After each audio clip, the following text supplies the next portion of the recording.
आगे नया साल में नया तरीका से भी सकरी है गे। नया साल में नया तरीका से भी सकरी है गे। तो मिले आई है जब गे छौड़ी तय को की सकरी है गे। मिले आई है जब गे छौड़ी तय को की सकरी है गे।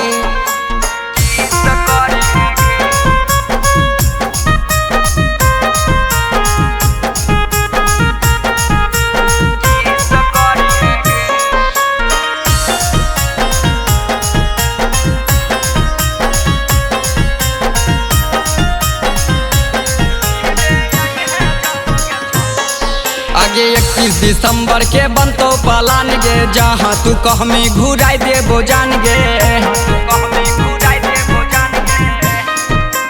हे गे 21 दिसंबर के बनतो पलान गे। जहाँ तू कहमी घुराई देबो जान गे। टाटा बाय 24 के वेलकम 25 करी है गे।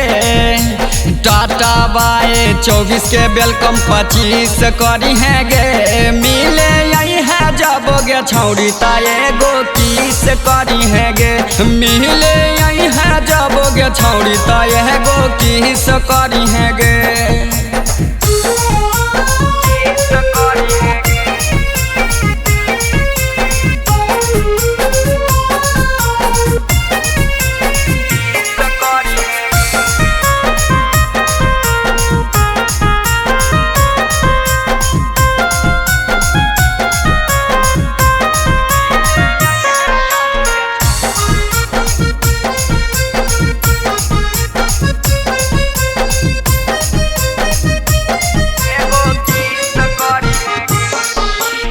फिक्र केस के बात हो क्लियर नहीं नु करते हूँ करी है गे डिलियर। हे गे तो फिक्र केस के बात हो क्लियर नहीं नु करते हूँ करी है गे डिलियर। कापी के कोड़ा में प्यार भरपूर करी है गे।